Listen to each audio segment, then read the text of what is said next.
Welcome to the Insights at ACR 2020 series, brought to you by the Cytokine Signalling Forum, where authors reviewed their Congress posters and presentations on cytokine signalling and JAK inhibitors. My name is Professor Chris Edwards from the University Hospital Southampton in the UK. This edition focuses on the latest efficacy and safety data on JAK inhibitors and features presentations from Professors Kevin Winthrop, Rene Westhovens, Stanely Cohen, and Ernest Choy. In the first presentation, Professor Winthrop presents the 8.4-year safety data for baricitinib in RA. Hi, it's Dr. Kevin Winthrop. I'm a professor of infectious diseases and public health here at Oregon Health Science University in Portland, Oregon. On behalf of my co-authors, I'm pleased to be presenting the safety profile of baricitinib for the treatment of RA up to 8.4 years, an updated integrated safety analysis.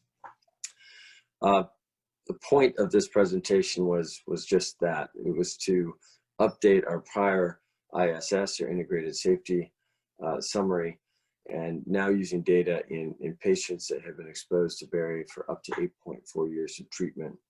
This represents the integration of safety data from all bari RA studies, including 1 phase 1, 3 phase 2, and 5 phase 3 studies, plus long-term extension studies.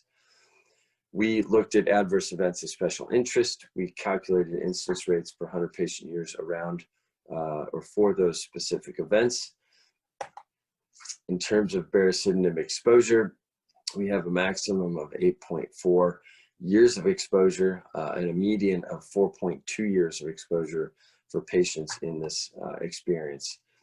In terms of the demographics and baseline variables of these patients, they've been presented before. The population was very characteristic of an RA population. In terms of adverse events of special interest, I'll just march through them here. Serious infections over time, you can see the overall rate over time is 2.7 per 100 patient years. Of course, the longer we go calculating this, the longer we follow people out, the overall rate will continue to drop, and we see that in all programs. But what's important here to note is the rate does not go up. It stays the same or slightly diminishes with time, and that's what we'd expect with a kind of depletion of susceptibles or survival of those tolerating the drug in these type of analyses. So we see what we'd expect to see, and the overall rate is 2.7 per 100 patient years, and similar to what we see with other compounds. Serious infections by age group, I think this was important to do. Much has been talked about in regards to higher rates with elderly individuals recently. We see here just what we see with really RA in general and any other compound. We see higher rates for patients who are older than 65 years old, and we see that in placebo, and we see that also in the bari 4 milligram group, and that's in the 0 to 24 week data. We also see it in the all exposure data, where the rate was 4.8 for elderly patients as compared to 2.1 for those younger than age 65. So again, something we see across the board. Age is certainly a very important risk factor for serious infection. The herpes zoster data rates also are flat with time or go down slightly with time. Overall, the rate is 3.0 per 100 patient years. The malignancy data we also present here, but given the long time period of analysis, we also age adjusted these rates, and as this population is aging, obviously the risk is changing or it's going up with time. So if you look at the age adjusted data, the rates are relatively flat, and they're relatively where we would expect them to be. Overall, the rate was 0.9 per 100 patient years for malignancy, excluding NMSC. When you looked at the NMSC data, again, the rate overall is 0.3 per 100 patient years, and it's relatively flat over time. MACE, there's really no story with MACE here. The Dvt rate, the story is that the rate that is seen initially is largely the rate that has seen throughout the study time period. Overall, the rate's 0.5 per 100 patient years, and it stays relatively the same over the ensuing exposure time periods. The DVT or PE by last dose before the event, we also analyzed it this way, splitting people up into two groups, the Everon-Berry 2 milligram group and the Everon-Berry 4 milligram group. Again, we see fairly similar incidence rates here and no suggestion of a dose effect anyway. So in conclusion, this is an updated ISS for Epadacitanib, reporting on patients with exposures up to 8.4 years. The rates of serious infection were comparable between placebo and Epadacitanib groups, regardless of age. Although I mentioned patients who are older have higher rates of infection, really no matter what drug they're on. As for the other events, VTE events, rates stay stable over time. And there isn't the appearance of a dose effect, at least in the analysis done to date. And that's it. I hope you enjoyed this presentation. Thanks very much. Staying with Professor Winthrop, we now turn our attention to the 5.5-year safety data for filgotinib in RA. I'm Professor of Infectious Diseases and Public Health here at Oregon Health Science University in Portland, Oregon. I'm pleased on behalf of my co-authors to be presenting the integrated safety assessment of filgotinib in the treatment of RA with exposure up to 5.5 years. Very briefly, this was a very typical developmental program for an RA compound. Patients' data was pooled from phase 3 and 2 studies, as well as various long-term extension studies. We calculated incidence rates per 100 patient years for adverse events of special interest. We had really two analyses that we present here. One is the overall as treated analysis, which adds up exposure time to either a filgotinib 100 milligram per day or 200 milligram once daily exposure group. And then we also present the data from the placebo-controlled trial periods of up to 12 weeks of exposure. So the exposure groups are placebo, 100 and 200 milligrams daily of filgotinib. In terms of adverse events of special interest, again, we calculated incidence rates per 100 patient years. Table on our baseline demographics and characteristics. You can see here that the program consisted of a population of RA patients very similar or characteristic of RA in general. The mean age was in the 50s for each exposure group. The majority of patients were female, about 80%. You can see importantly in terms of background corticosteroid use and methotrexate use. With regards to corticosteroids, about a third of the patients were on corticosteroids, 38% roughly in each group. And these were doses below 10 milligrams per day. And in terms of methotrexate use, almost everyone, about 88%, almost 98% of people were on background methotrexate. In terms of results of interest, with regards to SAEs, you can see in the first 12-week period, the SAE rate was very similar between the groups. The same can be said between the 100 and 200 milligram daily dosing group in the long-term as treated analysis. In terms of deaths, again, you see similarly the same number of deaths and rate of death between the exposure groups in the first 12 weeks and as well between the two dosing groups in the long-term as treated analysis. In terms of AEs of special interest, of course, I've focused on the infectious AEs quite a bit, and I found something interesting here. And that when you look at serious infections, you actually see that the risk of serious infections in the long-term as treated analysis was greater with 100 than it was 200. And actually the confidence intervals here don't overlap, or they just narrowly do so. They're right about statistically different. So the rate with 100 milligrams was 3.1 per 100 patient years.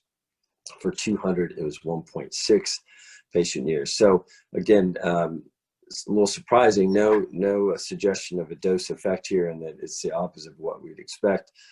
This is probably just a fluke in terms of low numbers of events and low numbers in general, or there's really not a risk difference between the two in regards to infection. has at least serious infection. In terms of the first 12 weeks, we saw slightly higher numbers of patients with serious infections in the filgotinib groups as compared to placebo. And you can see the percents there, 1.9 and then 0.6% for placebo.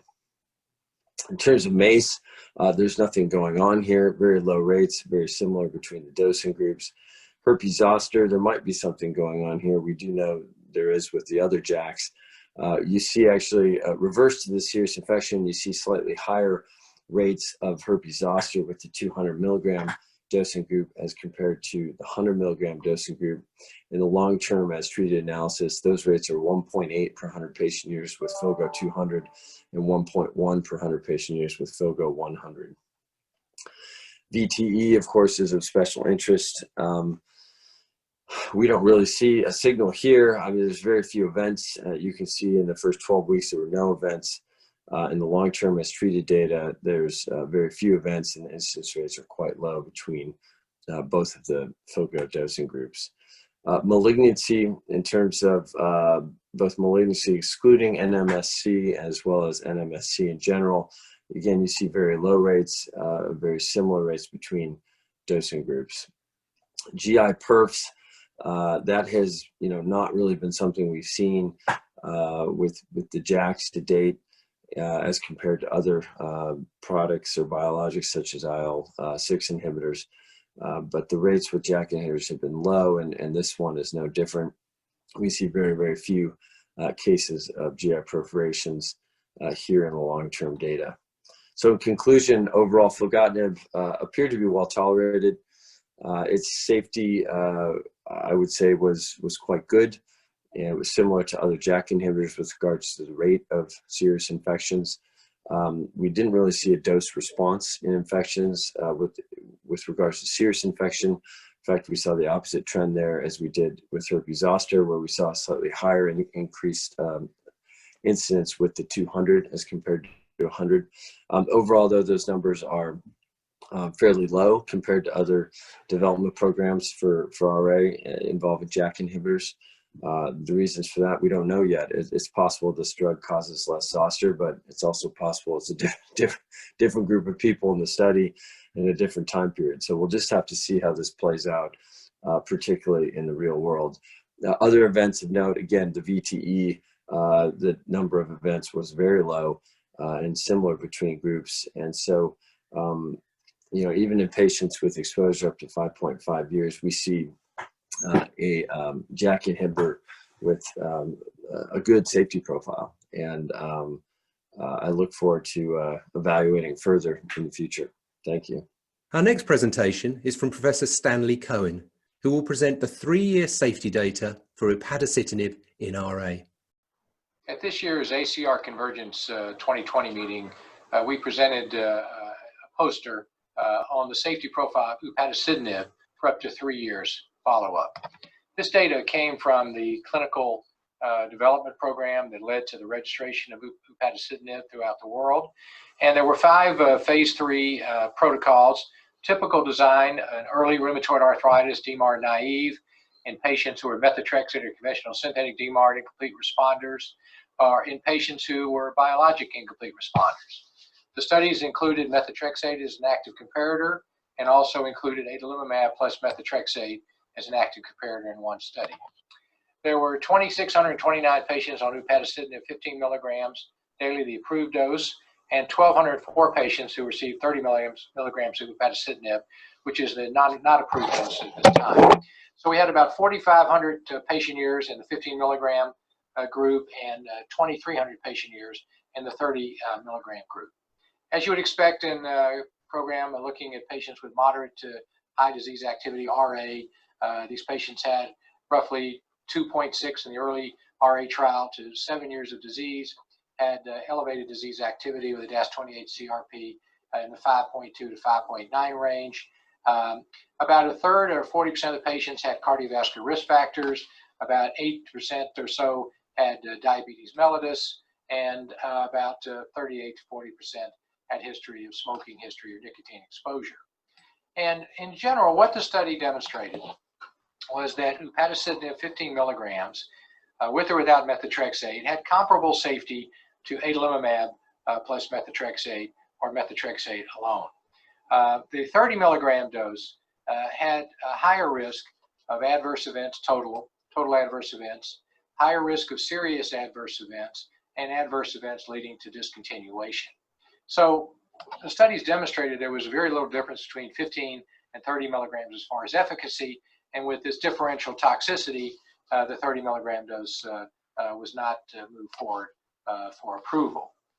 When you take a look at the adverse events of special interest in the JAK inhibitor group, serious infections, there was no difference between the 15 milligram upadacitinib and methotrexate or adalimumab plus methotrexate, but a higher risk with upadacitinib 30 milligrams, 5.7 events per 100 patient years, compared to adalimumab 3.9 and methotrexate 3.1.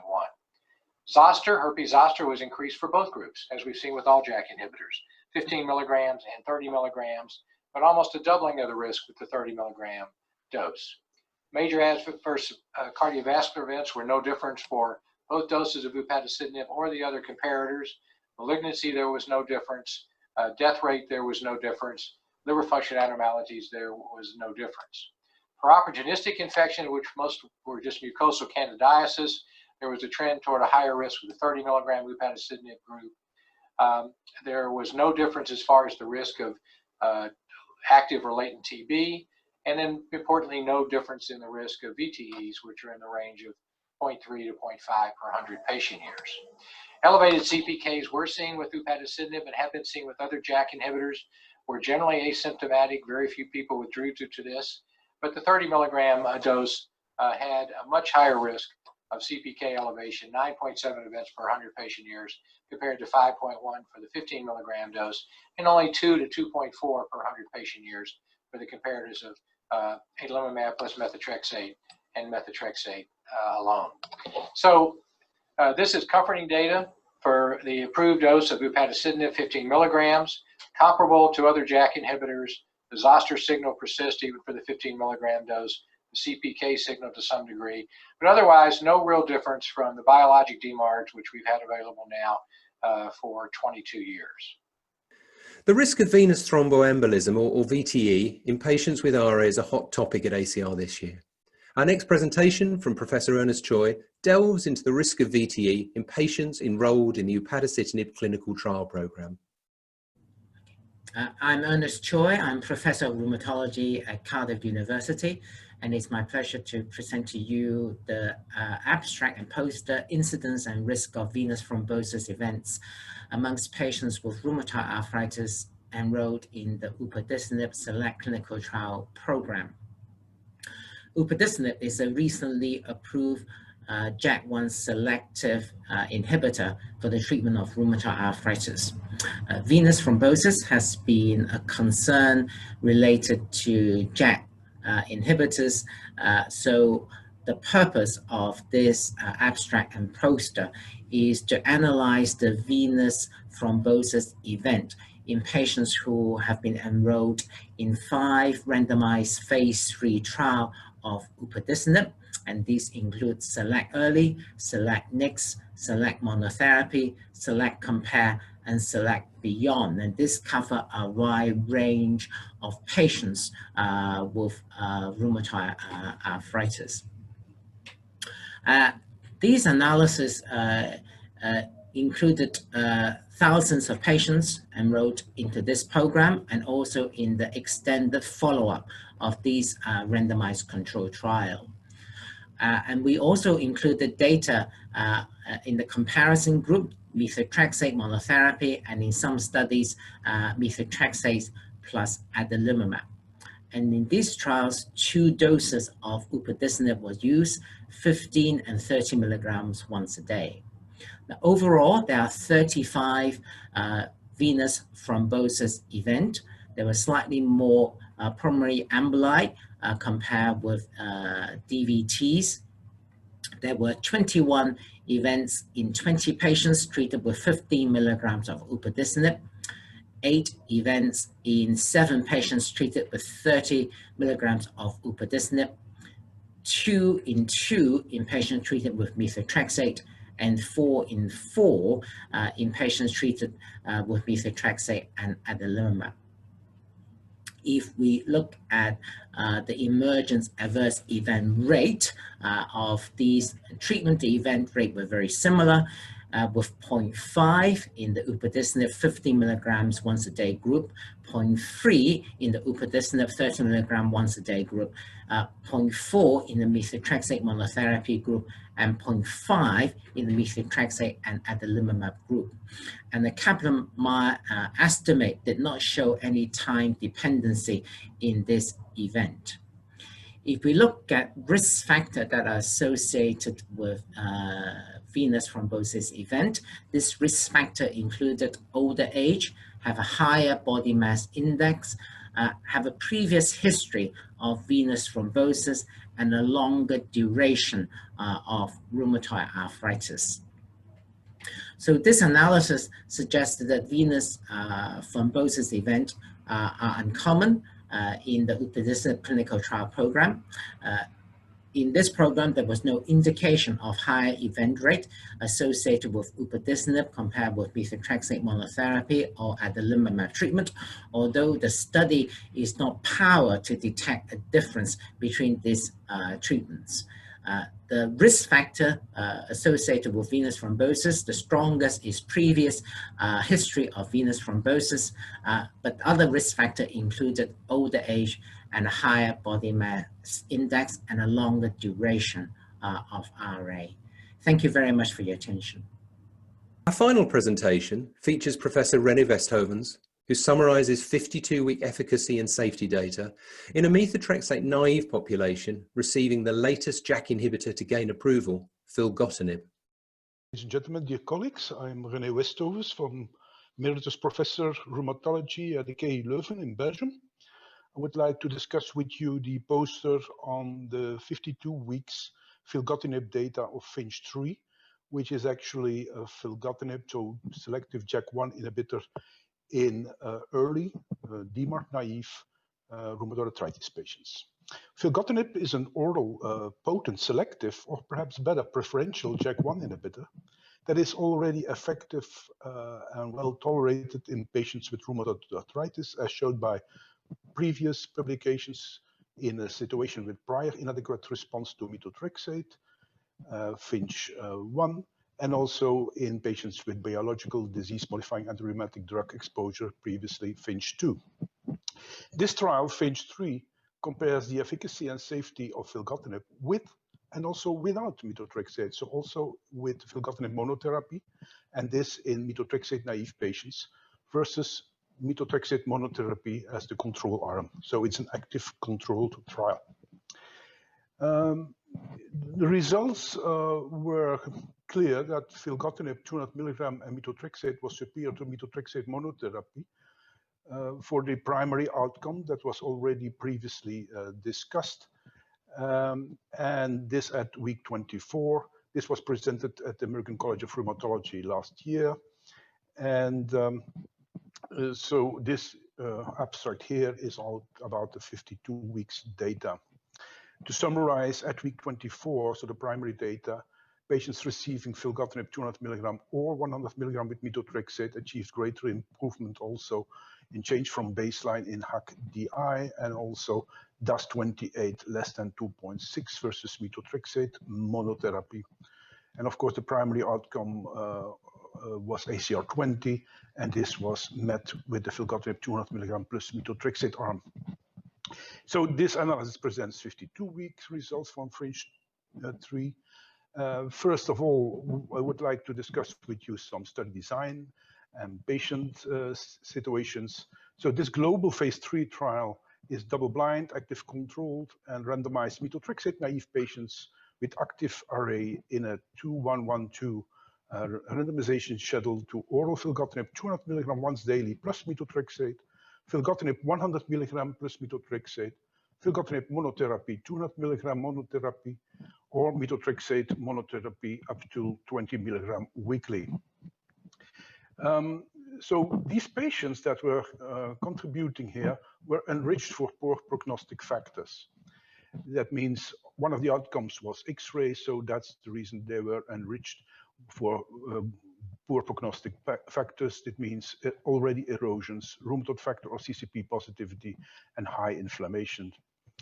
So to note is that these are 52 weeks, so the primary outcome was at 24, and patients that did not succeed in improving 20% in swollen joint counts and tender joint counts at week 24 or between week 30 and 52 went out of the trial and were put on standard of care, so they were not actively treated. So statistical analysis of note is that in the previous primary outcome presentations, we had a very strict hierarchical scheme and controlling for type 1 error, so controlling for multiple evaluations. Here, there's no adjustment for multiple comparisons, so we report nominal p-values. Overall, 1,250 patients were randomized, including, and this is important, 10% of Eastern Asia, about 5% from Japan. They were all classical active RA patients at baseline, and of note was that the mean methotrexate dose at 24 weeks was more than 80 milligram weekly, more than 80 milligram weekly in the all arms. So the ACR responses, so there was already statistical significance at week 24 for the ACR 20, and also ACR 50 and 70 were statistically significant, of course, at week 24 and continued to be statistically significant up till 52 weeks. Of note is also that the higher proportion of patients achieving ACR 50 and 70 was already seen at 2 weeks, statistically significant different to methotrexate. Also, physical function response is important. At week 52, there was a greater reduction in HAQ-DI from baseline for patients receiving filgotinib versus methotrexate, so all filgotinib arms. For disease activity states, we note that the rates of DAS28 less than 2.6, so-called remission at week 24, was 54% for patients receiving filgotinib 200 milligram plus methotrexate, 43% for 100 milligram plus methotrexate, and 42% for patients receiving filgotinib monotherapy, and this versus 29% for patients receiving methotrexate. All these results were sustained until week 52. So we had also very important remission rates, statistical significant difference. So as well CDI, SDI, and Boolean remissions achieved nice proportions of remission compared to methotrexate. And of course, there was less radiographic progression also at week 52 in patients receiving filgotinib versus the methotrexate monotherapy arm. And then, of course, very important is safety aspects. Overall, the rates of treatment-emergent adverse events and serious adverse events in the filgotinib groups were comparable with methotrexate, so there was no dose dependency. Risk of infections and serious infections was similar in patients treated with filgotinib and methotrexate. Only 3 opportunistic infections were reported. And overall, very important, I think, for this class of drugs, herpes zoster rates were very low and similar for filgotinib and methotrexate. Also important for side effects, there were no thromboembolic events in patients receiving filgotinib. There were 2 adjudicated deep vein thrombosis occurring in patients receiving methotrexate, so not in the filgotinib arms. Or major cardiovascular events were comparable across treatment groups. For lab events, we note some more decrease in hemoglobin in methotrexate only due to anemia of inflammation, and some more low-grade liver enzymes in all methotrexate arms, so not in the filgotinib monotherapy arm. Just to summarize here, through week 52, filgotinib as well 200 milligram and 100 milligram with methotrexate, but also filgotinib 200 milligram monotherapy. As well, of course, the methotrexate monotherapy arm showed sustained efficacy based on the clinical responses, physical function, and radiographic progression. And of course, the methotrexate monotherapy arm had a very slower time to improvement. Although filgotinib 200 milligram monotherapy did not achieve the primary endpoint ACR 20 at week 24, very clinical meaningful improvements were seen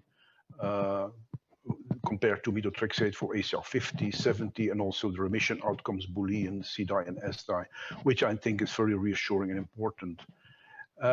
There were no new safety signals detected, and I think of specific interest is that there were low rates of herpes zoster, almost no in this huge trial of 1,250 patients, almost no venous thrombotic events, and really important is I think that there was no clear dose dependency detected for filgotinib 200 versus 100 concerning the side effects. So I think this is nice data, and we hope to see this drug soon on the market. Thank you. Thank you for listening to this edition of Insights at ACR 2020. Make sure to subscribe to the CSF podcast channel on Apple Podcasts, SoundCloud, or wherever you get your podcasts from, so you don't miss out on our other ACR 2020 content, like our condensed daily highlights of the ACR Congress. If you found this informative, why not listen to our regular podcasts, which include author interviews and a monthly review of the latest cytokine signalling papers, hosted by the CSF chairman, Professor Ian McInnes. You can also visit cytokinesignaling.com for access to a wide range of free educational resources, including monthly slide summaries of the latest papers and accredited CME courses.